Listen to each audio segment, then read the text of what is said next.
Yo, we're back. Which episode is this? I've lost count. Episode 7. I think so. Of the Porch Sports Podcast with your boy Fonz and Quan. And we're going to just jump right on into this, man. Free agency. Free agency was something serious. The New England Patriots spent a lot of money. Oh, yeah.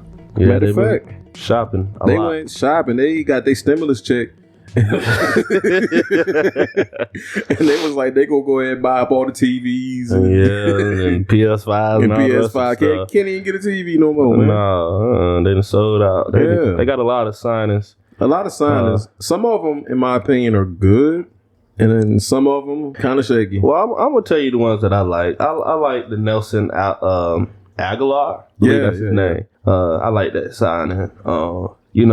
Looking back on last year, the first Cam Newton year as a Patriot, he didn't really have, a lot of receivers. Well, probably only one receiver to really throw to. So, giving him some weapons, giving him some options to throw to was a good choice. So that's one of them I like. And the other one, I like the fact that they took y'all boy, Mac Judon. Yeah, they went ahead and signed him. Yeah. And rather than that, the other ones, I think it was just like to fill up space. Fill up space, I don't know, but that Hunter Henry signing, that's kind of intriguing. Yeah. That one, and the Jonnu Smith one, that was pretty good. They two quality tight ends, you know what I'm saying? Mm-hmm. And then, of course, they re-signed Cam Newton. Yeah, and I was surprised. I was shocked. I was actually mystified. Surprised. I didn't think Cam Newton had another shot in New England, just being that the fact, that bloodline, they're not used to losing. They're not used to having a losing season.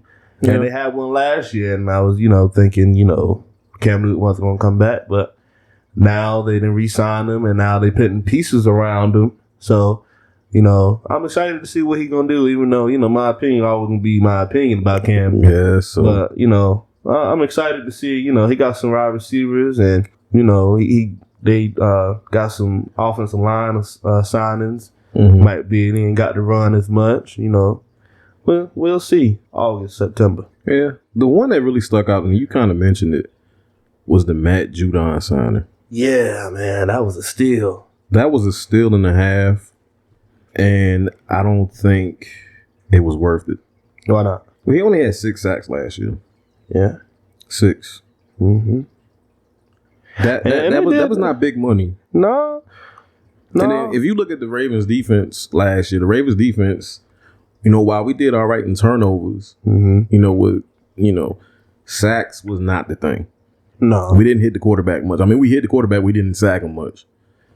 And maybe he'll flourish with Bill Belichick. Bill Belichick is a defensive-minded coach, so he might know something you don't know. Yeah, he might know something that we just don't know. Another signing I was kind of proud to see that I feel like it's going to be scary is Emmanuel Sanders went to Buffalo. They already got Stephon Diggs. Yeah, I didn't even. They got Stephon Diggs over there, and now they just added Emmanuel Sanders. They got Emmanuel Sanders, Stephon Diggs, and Cole Beasley now on their wide receiver core with a strong arm quarterback and a decent run game. And of course, their defense played pretty. They got their time. They ain't play as well as I want them to against the Chiefs in the playoffs, but they all right. So I like the fact that he went over there to pretty much a young team. Mm-hmm. I actually like Emmanuel Sanders. Of course you do. he was good in Pittsburgh. He was good in Denver too. Yeah, Peyton Manning really had a hand in really. Oh yeah, boy. In Emmanuel Sanders' development. He had a doggone Boston over there.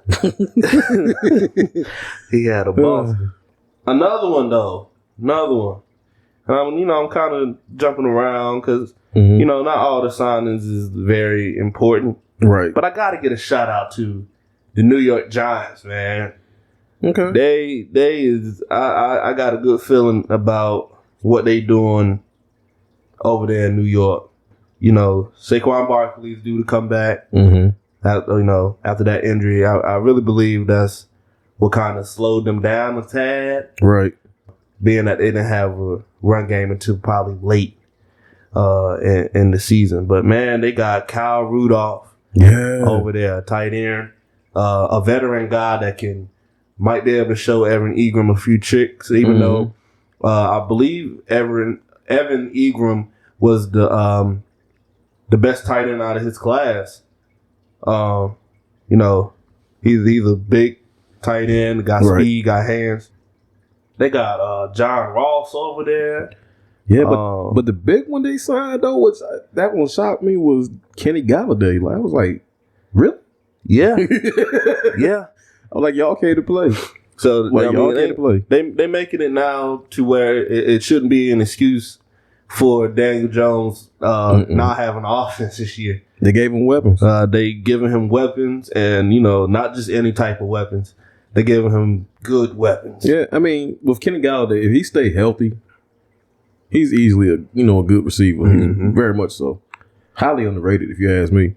Yeah. But the thing that got me the most, they signed Adoree Jackson, corner. Yeah. I was like, And their corners ain't really been the same since. Preston Mikamara was over there. He was pretty good. And then it was, I believe it was Dominique. Can't remember his last name. What was his last name? Dominique Rogers. Come on, you talking about back in the day, Giants. Back in the day, that's what I'm saying, man. You talking about like 11, 12, 13 years ago. The Giants with the Giants. Yeah, man. But they need help all around. If you really think about it. If I had to choose an NFC East team to root for, it would be the Giants. I don't like the Cowboys. Nope. There's nothing to the Washington football team, and the Eagles. Just the Eagles to me. Speaking of the Eagles, they got your boy. Let me tell you what these guys did. Now, let me start off by saying this, sir, Mr. Flacco, we appreciate you, for that run in 2012. And now when I see what's going on in Maryland, I'm like, okay. You ain't giving Lamar weapons. You really didn't get Joe weapons either. But that's neither here nor there. They signed Joe Flacco to a 1-year deal that is worth $3.5 million guaranteed and has a max value of $7.5 million with incentives. So that tells me, oh, my bad. The deal includes a $2.425 million signing bonus and has 4 voidable years tacked on for cap management. So that's telling me at some point in time they want Joe to play because he got more than the league minimum to sign 1 year. Once again, Mr. Flacco, I appreciate you for Super Bowl 47. A lot of people said that you'll never do it. A lot of people kind of talked down. You talking about it was that defense, but not knowing that defense was aging at the time. But I don't see why the Philadelphia Eagles put all that money in Joe Flacco. Maybe they shouldn't have paid him as much, but it was a good signing just because Joe Flacco is a very well-rounded quarterback, veteran guy, strong arm. If I'm not mistaken, they still got Alshon Jeffries over there. They just lost Nelson, but from my understanding, they got an all right. Offense. They just need to put it together. They're gonna put it together. They put it together at one point, and Carson Wentz got hurt, and then it was the Nick Foles show, right? But a lot of people don't even mention that Carson Wentz was on his way to an MVP season that year. But that's neither here nor there. Yeah, they give him all the credit for winning the. I give him credit for winning the most important game of the season, which is Super Bowl. But Carson Wentz carried him to that. Carson Wentz put that team on his back. He put that team on his back. And it's like he's an afterthought now. I mean, they even built the statue of Nick Foles outside the stadium. I'm like, dad, y'all just gonna, that's why Carson Wentz is a cult now. But the one signing that really kind of puzzled me a little bit, staying in the NFC East. Okay. The team with no name. The Washington, D.C. team signed Ryan Fitzpatrick. I wonder if he gonna get the starting job. I mean, he kind of got it by default because they really ain't got nobody. I'll tell you what, they definitely they gonna have a good offensive line. Oh yeah, because they got Brandon Sheriff, Tyler Lawson, big in the draft. Yeah. I mean they and then their defense is already stacked. Yeah. Like I can't even call it. Like they pretty good. They aggressive. Yeah. Like. But see, the thing about Ryan Fitzpatrick is he has his sparks. It's like you get 6 good weeks. Like at one moment you be like, yo, this dude balling. This dude balling. But then he's scary. When you get to about that 7th or 8th week, then you be like, I wonder what happened to Ryan Fitzpatrick. Wait, who in the world left the gate open? Now he can get scary now. Now if he can be consistent, 'cause I'm telling you, at one point they was calling him Fitz Magic. Yeah. He can. He's a bad man when he wants to be. And that's going to be interesting to see whether he can be a consistent, competitive quarterback. Mm-hmm. Washington football team ain't all as fantastic as some people make them to seem. I ain't saying no name, but that NFC East is just. It's just wide open, man. You really can't put your finger on who's going to do what and how things going to go. It's a toss-up division. It must be nice to have a toss-up division where, you on your edge of your seat, trying to see who's going to win that division. That division is a very competitive and, questionable division. Something that you have to really watch out for year in and year out. But it's other team. There's one more team in that division I got to hit on. Snap. Now, ever since the beginning of this podcast, whenever the name Dak Prescott come up, I always say, pay that man. Well, I guess Jerry Jones has been listening to this podcast. Because he signed him to a 4-year, $160 million contract that has a max value of $164 million. And includes $126 million guaranteed. Yep, they did right. Yeah, they had to. Pretty as far as Dallas, that's about the only big signing I see up here as far as what they needed. Because if they didn't sign Prescott, I really don't see where they could have went in the free agency as far as quarterback. Right. And they technically, I really feel like they should have been paid this man. I don't know why you would pay a running back before you would pay a quarterback, but that's that's near. They got both of their guys, and they still got a pretty good offense, to be quite frank with you. But let me ask you this: do you think in the next coming years Zeke is going to be as dominant as he was? Because I'm looking. No, I don't think so. Because he ain't got that same offensive line no more. I was about to say, like, they, paid the man. Good job. Y'all paid him. Hip, hip, hooray. But I'm looking at these signings. And the only thing they signed was a tackle. They ain't got that same thing. Yeah, they ain't got that. What year was that when Darren McFadden rushed for 2,000 yards? No, that won't McFadden. That was DeMarco Murray. Oh. I think it was 2013, 2014-ish, somewhere around there. Ever since around that time, I believe they kept the offensive line together for like a year or two more after that. Maybe about a good 4 years. I think they did very well in the draft. Yeah. When it came down to that offensive line. Rather than that, man, I don't really think, he's a good running back, don't get me wrong. I don't know whether he can be number one in rushing no more. No. Due to that. No. And they really, like I've been saying lately, with that wide receiver core that they have, and then they just signed Dak Prescott, that big money. Oh boy.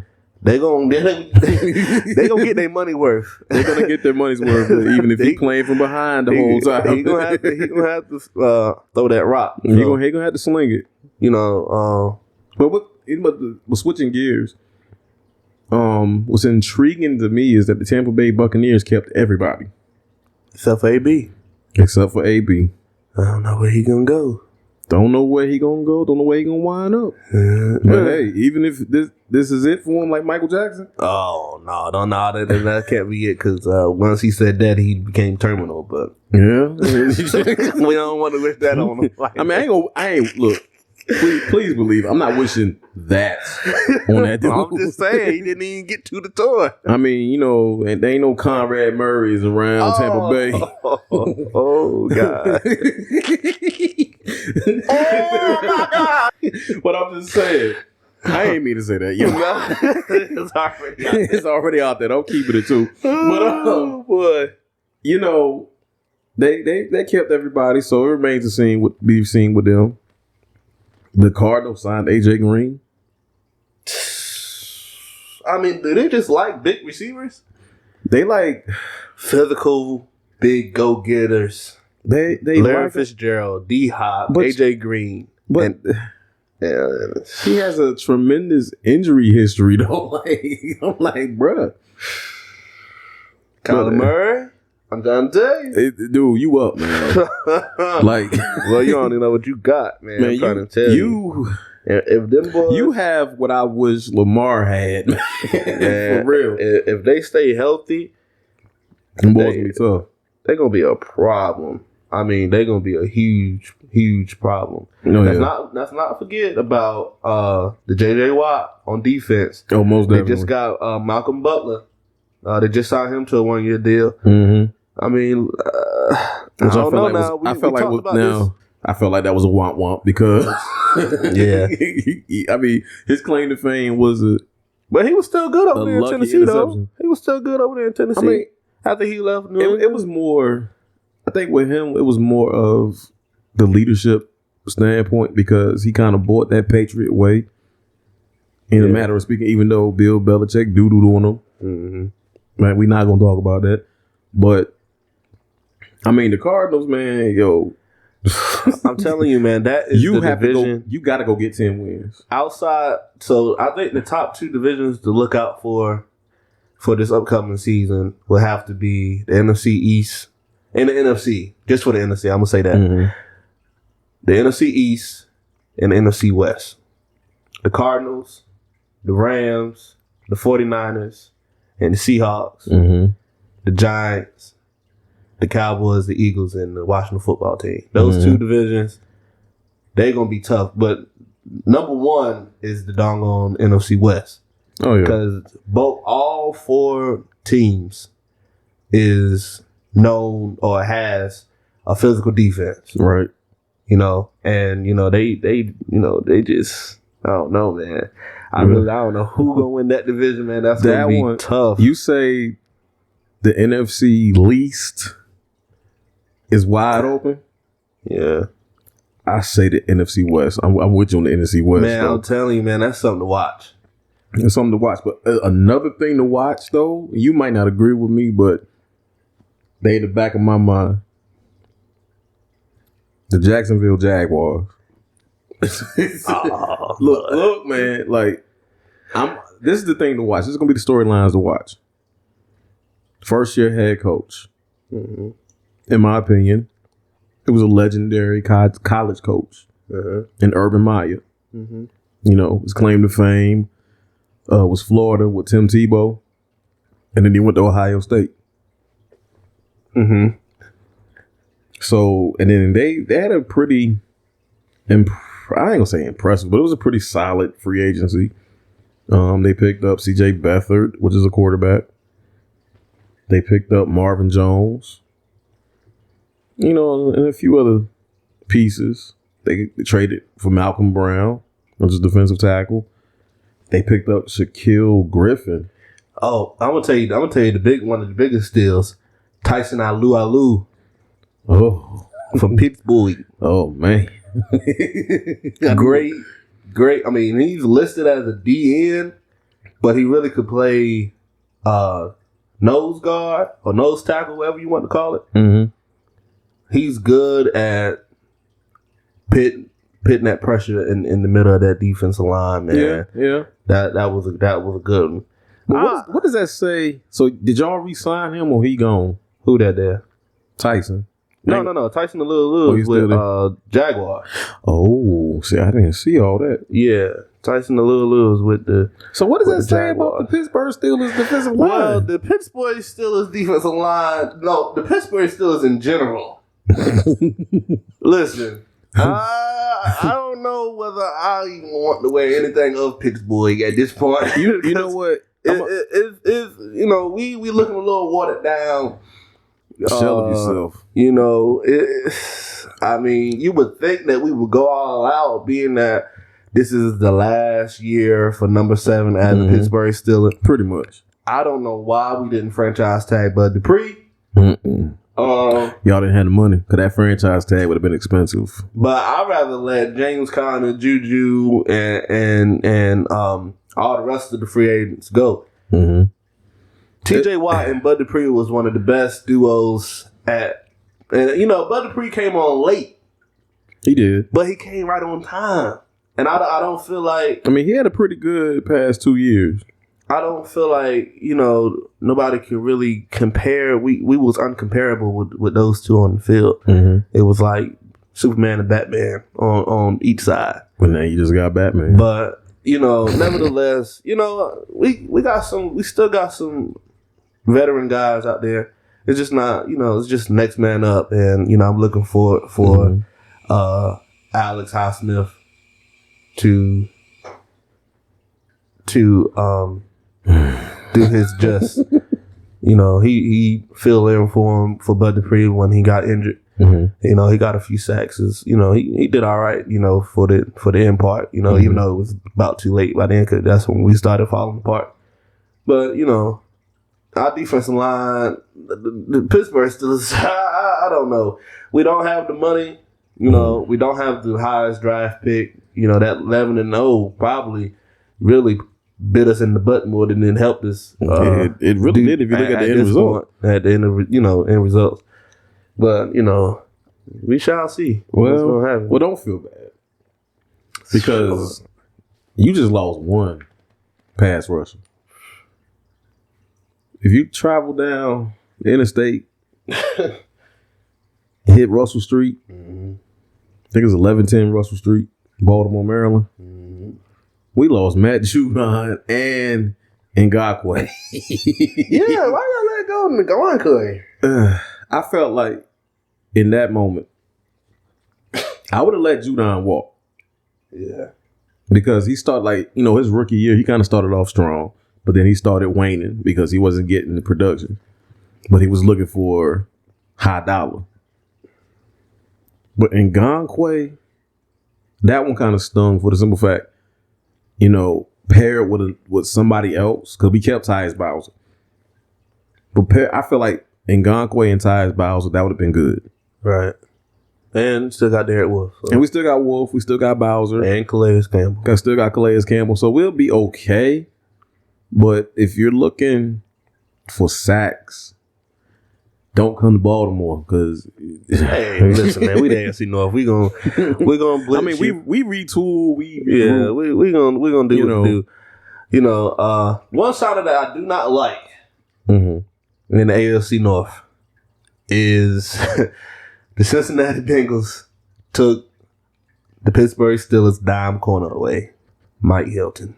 Mike Hilton was a special dime corner for us. Right. He's the reason why you didn't know where we was gonna blitz. Every third and long, second and long, we put Mike Hilton in, get a sack every time. It's just so wonderful. And now he's with Cincinnati. We play Cincinnati twice a year. Our defense ain't really gonna change. Our offense is definitely gonna change a lot. Now I'm gonna tell you that with the new offensive coordinator that we do have, you're gonna see a lot of motions, and it's gonna be a lot of changes. Now I don't know whether Ben is ready to commit to all that because he didn't commit to the Matt Canada offensive scheme, but the way this new offensive coordinator plays football, I think he likes to do a lot of different motions and, trick plays or whatever.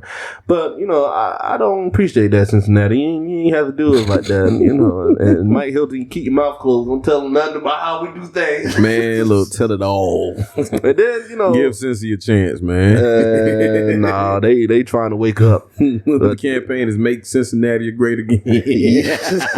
Yeah, they trying to get there. They definitely trying to get there. Yeah, they trying to get there. I mean, honestly, I really feel like, all jokes aside, Cincinnati in a few years is going to be on the come up, because I'm going to be real. Even though we saw a small sample size with Joe Burrow, the boy can ball. Oh, yeah. The boy can ball, man. Most respect to him. I give him all the respect, because he got it both. Mm-hmm. He got it both. But one thing, staying in the AFC North, that really troubled my soul. Why did y'all re-sign Juju Smith-Schuster? Well, see, listen, what happened when y'all got Chase Claypool. Well, speaking of Chase Claypool just got into a bar fight. Oh, in California. Man, come on, Chase. So re-signing Juju actually looks pretty good, being that I don't know what the consequences might be under the policy of him being in the bar fight. We got another Ben Roethlisberger at the wide receiver position. Mm-hmm. Let's not go there. You know what I'm saying? We the main thing is, first off, Juju. Ever since I guess he found out he was gonna be a free agent, he made his case known until the end. I guess he kind of got a little salty. Because we was interested in Juju. He wanted. Yeah, we ain't gonna talk about that. But he wanted to be a Pittsburgh Steeler. Wow, he could have fit our system, but anyway, he could have very well. And he brings. I like Juju, but I don't like Juju. It's a little love and hate relationship with him, being that he ain't really been the same since AB left. But at the same time, for you look at his statistics for a 24-year-old wide receiver, you're like, okay, all right, Juju, 300 catches, got a few thousand yards underneath your belt. You still young. The only thing that's messing Juju up is he got to start talking about that Corvette. Yeah, because whoever that linebacker was from Cincinnati knocked him out the Corvette. Man, knocked the doors off that Corvette, though. But first off, Juju knew that he wasn't gonna get a lot of big money. In a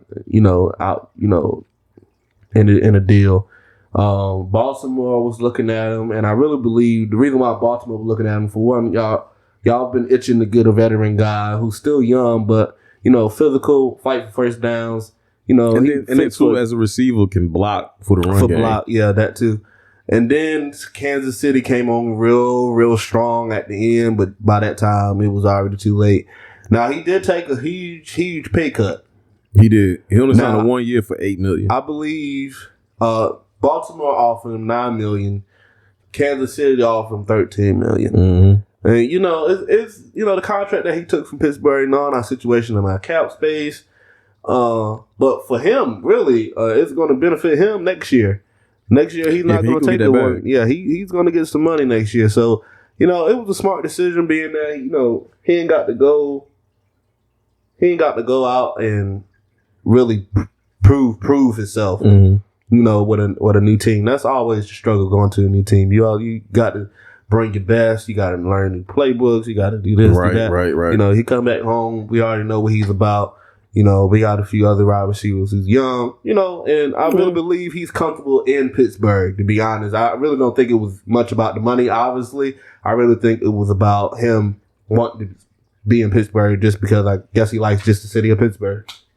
But here's my thing now, and I understand, and I'm not knocking the man for what he did, but I feel like his personality would have fit the Ravens for the simple fact we had big personalities go through that doggone door.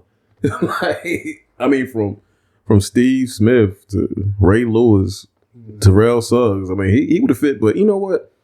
Like I said, you just said, he gonna get that money next year. Somebody's gonna pay for him. Somebody's gonna do it. I really don't think Pittsburgh gonna resign him next year, being that we gotta pay TJ Watt next year. Most definitely got to pay him next year. So, then from interviews from him, he found out Ben was going to come back for a year. So that's why he really wanted to play this last. Well, I don't think he's going to go out on the high horse like Peyton Manning did and win the Super Bowl and retire. I don't know. I really don't know about my Steelers. It's a sad situation. I don't feel bad. I mean, look at it like this. It's so hard to say goodbye to yesterday. There's like a 45% chance the Cleveland Browns could win the AFC North. That is sad. Well, being with the pieces that we have currently, and it's still a lot of, time draft, we can still sign whatever. But we got the hardest schedule. Yes, y'all do.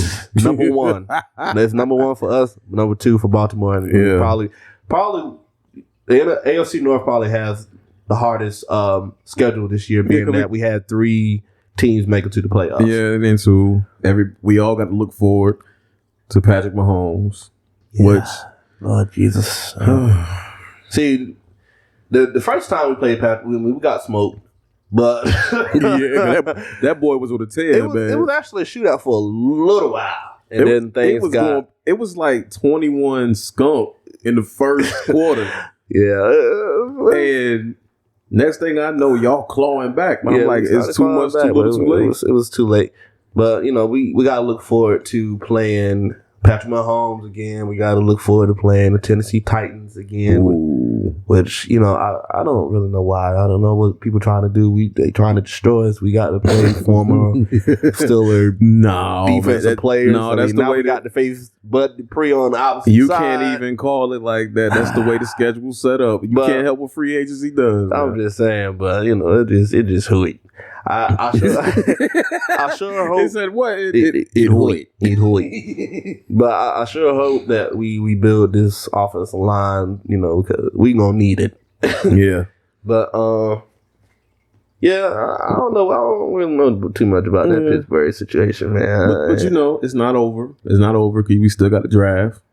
Yeah, it's not over. And free agency. I mean, it's kind of waning because all the big pieces has already been accounted for. Now, one signing that I was a little iffy on as far as the Steelers go was that Miles Kilbrew from Detroit. Now, I watched a little bit of film on him. He's a safety / linebacker / special teams. And he got a lot of positions. Yeah. Now, he's a solid tackler. Most of his highlights was on special teams. Y'all to see his face when he said highlights. I'm like, dang. which is good. Special teams is actually important as far as football. Mm-hmm. But, I don't know whether we should have signed a safety or somebody to help in the special teams at this time. Mm-hmm. I'm pretty sure Miles would have been out there later on if we was really wanted. We really need to sign somebody similar to Mika Fitzpatrick. Mm-hmm. But more in the free safety position. Like, I wish Sean Davis had a little bit more grit about him. Right. Because he lands hits. Either him or Mike Mitchell. Like, we should have kept one of them.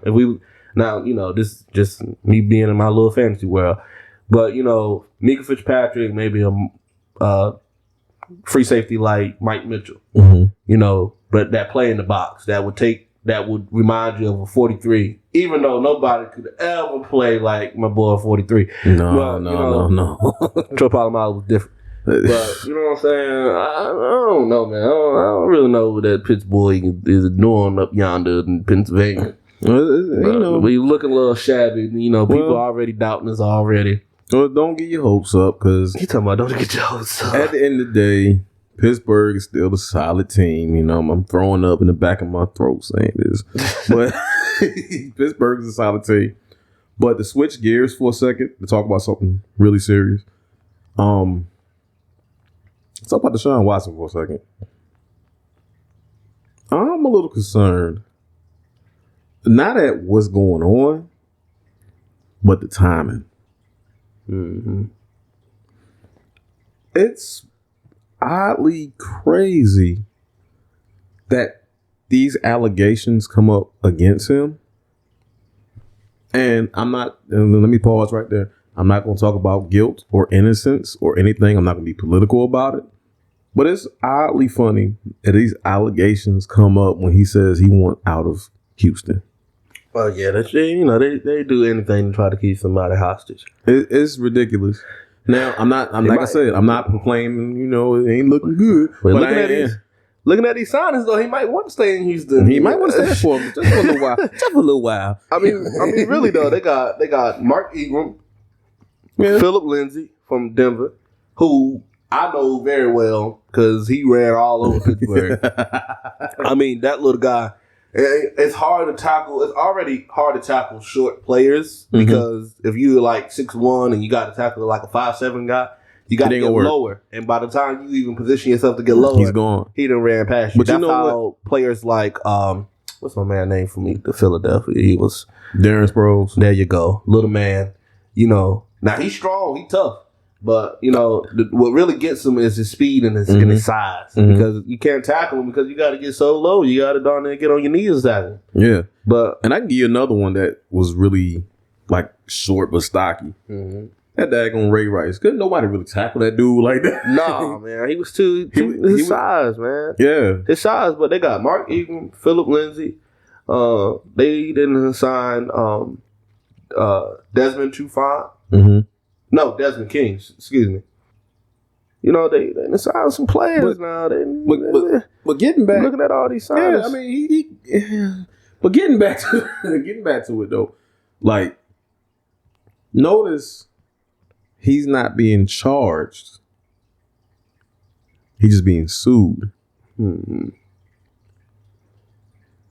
But and all 16 of the women are represented by one lawyer. I'm not going to call his name. I'm not going to give him no free publicity. If y'all want to find the article, it's everywhere. Just type in Deshaun Watson in Google and you'll guarantee to see it. But honestly, it smells kind of fishy. But, that's something I'm going to be watching. I really think that the timing of all this is kind of off. He just got the bag, last year? And then he says he went out of Houston. Now all of a sudden, he put something on me. He made me do something. Here we go. It's tough. It's tough. It happens every time. It happens every stinking time. Yeah. Right. I don't see too many other signings. Except for one. Okay. I can't say this. Denver did well by re-signing Justin Simmons. They did. They had to. They had no choice. Then they added Cal Fuller, who's a pretty good corner.